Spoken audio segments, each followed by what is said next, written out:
નમસ્કાર વિદ્યાર્થી મિત્રો.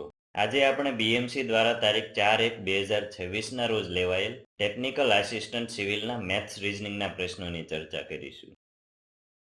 વિડીયો શરૂ કરતા પહેલા જો તમે અમારી એપ્લિકેશન ડાઉનલોડ ન કરી હોય તો કરી લેજો. એપ્લિકેશનમાં અમે દરેક એક્ઝામની ટેસ્ટ સિરીઝ મૂકતા રહીએ છીએ, તો ડાઉનલોડ કરવાનું ભૂલતા નહીં. તો ચાલો મિત્રો, આજના વિડીયોની શરૂઆત કરીએ.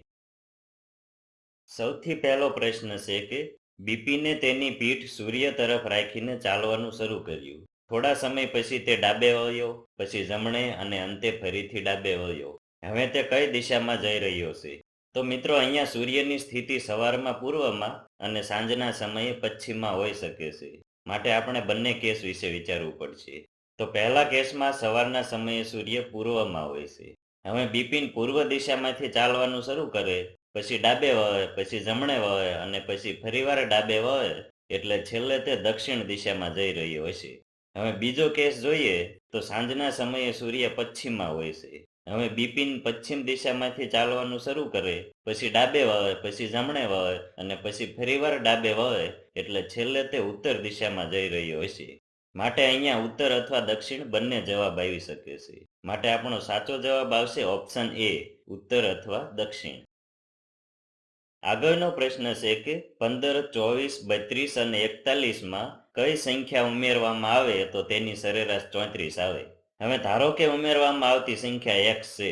હવે સરેરાશ બરાબર બધી સંખ્યાનો સરવાળો ભાગ્યા કુલ સંખ્યા થાય છે.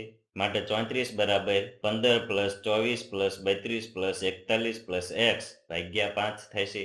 તેથી 112 પ્લસ x બરાબર 170 અને x બરાબર 58 જવાબ આવે. માટે સાચો જવાબ આવશે ઓપ્શન ડી, 58.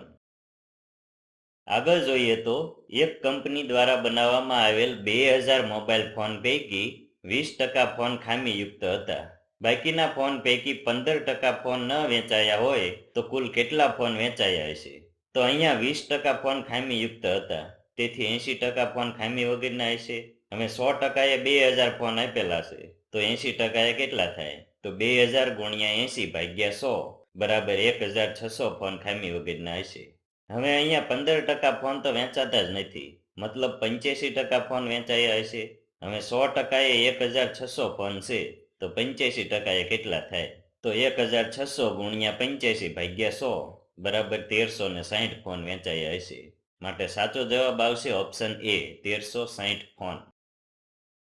આગળનો પ્રશ્ન છે કે આપેલ શ્રેણીમાં ખૂટતું પદ જણાવો. તો તમને અહીંયા એક શ્રેણી આપેલી છે. આ શ્રેણીમાં તમે બે પદ વચ્ચેનો તફાવત કરીને ટ્રાય કરશો તો તફાવત સરખો નહીં આવે. માટે આપણે કંઈક અલગ રીતે વિચારવું પડશે. તો આ શ્રેણીમાં દરેક પદનો પહેલો અંક જોઈએ તો 4, 5, 6 અને 7 છે. બીજો અંક જોઈએ તો બધાય પદમાં એક એક જ આવે છે. ત્રીજો અંક જોઈએ તો એકી પદો 1, 3, 5 અને 7 આવે છે. ચોથો અંક જોઈએ તો 7, 8, 9 અને 0 આવે છે. તો હવે આના પરથી આગળનું પદ કયું થાય છે? તો 4, 5, 6 અને 7 પછી 8 આવશે. બીજો અંક તો એક જ રહેશે. 1, 3, 5 અને 7 પછી 9 આવશે. અને ચોથો અંક 7, 8, 9 અને 0 પછી 1 આવશે. માટે આપણો સાચો જવાબ આવશે ઓપ્શન સી, 81, 91. આગળ જોઈએ તો ત્રણ સંખ્યાની સરાસરી 7 છે. એક ચોથી સંખ્યા જોડતા સરાસરી 8 થઈ જાય છે. તો ચોથી સંખ્યા કઈ હશે? તો અહીંયા ત્રણ સંખ્યાનો સરવાળો થશે સરેરાશ ગુણ્યા કુલ સંખ્યા બરાબર 7 ગુણ્યા 3 બરાબર 21. અને ચાર સંખ્યાનો સરવાળો થાય છે સરેરાશ ગુણ્યા કુલ સંખ્યા બરાબર 8 ગુણ્યા 4 બરાબર 32. માટે ચોથી સંખ્યા થાય છે ચાર સંખ્યાનો સરવાળો માઇનસ ત્રણ સંખ્યાનો સરવાળો બરાબર 32 માઇનસ 21 બરાબર 11. માટે સાચો જવાબ આવશે ઓપ્શન ડી, 11. આગળનો પ્રશ્ન છે કે મહેશભાઈની આવક અને ખર્ચનો ગુણોત્તર 5:3 છે. જો તેમની માસિક આવક ₹12,000 હોય તો માસિક બચત કેટલી થશે? તો અહીંયા આવક અને ખર્ચનો ગુણોત્તર 5:3 આપેલો છે. માટે માસિક બચતનો ભાગ થશે 5 - 3 બરાબર 2. અહીંયા તમને માસિક આવક ₹12,000 આપેલી છે, એટલે કે 5 ભાગ બરાબર 12,000 આપેલા છે. તો 2 ભાગ બરાબર કેટલા થશે? તો 12,000 ગુણ્યા 2 ભાગ્યા 5 બરાબર 4,800 રૂપિયા માસિક બચત થશે. માટે સાચો જવાબ આવશે ઓપ્શન સી, ₹4,800. આગળ જોઈએ તો ત્રણ સંખ્યાઓ 3:4:7 ગુણોત્તરમાં છે, જેમાં બીજા નંબરની સંખ્યા 12 છે. તો આ ત્રણેય સંખ્યાઓનો સરવાળો કેટલો થાય? તો અહીંયા ત્રણેય સંખ્યાઓનો ગુણોત્તર 3:4:7 આપેલો છે. હવે બીજી સંખ્યા એટલે કે ચોથા ભાગે તમને 12 આપેલા છે. તો ત્રણે કેટલા થાય? તો 3 × 12/4 બરાબર 9 થાય છે. અને સાતે કેટલા થાય છે? તો 7 × 12/4 બરાબર 21 થાય છે.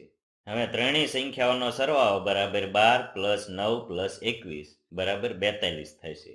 માટે સાચો જવાબ આવશે ઓપ્શન બી 42. હવે આગળનો પ્રશ્ન છે કે એક ટેબલ ₹8,400 માં વેચતા 25% ખોટ જાય છે, તો આ ટેબલની મૂળ કિંમત કેટલી હશે? તો અહીંયા 25% ખોટ જાય છે, માટે તમારી વેચાણ કિંમત 75% હશે. હવે 75% એ તમને ₹8,400 આપેલા છે, તો 100% એ કેટલા થશે? તો 8,400 × 100/75 બરાબર ₹11,200 ટેબલની મૂળ કિંમત થશે. માટે સાચો જવાબ આવશે ઓપ્શન સી ₹11,200. હવે આગળનો પ્રશ્ન જોઈએ તો 3 પુત્રોની ઉંમરનો સરવાળો પિતાની ઉંમર બરાબર છે. આ પુત્રોની ઉંમરનું પ્રમાણ 2:3:5 છે. સૌથી મોટા પુત્રની ઉંમર 30 વર્ષ છે, તો પિતાની ઉંમર કેટલી હશે? તો અહીંયા પુત્રોની ઉંમરનો ગુણોત્તર આપેલો છે 2:3:5. હવે સૌથી મોટા પુત્રની ઉંમર એટલે કે 5 ભાગ બરાબર 30 વર્ષ આપેલા છે. તો 2 ભાગ બરાબર કેટલા થશે? તો 2 × 30/5 બરાબર 12 વર્ષ થશે.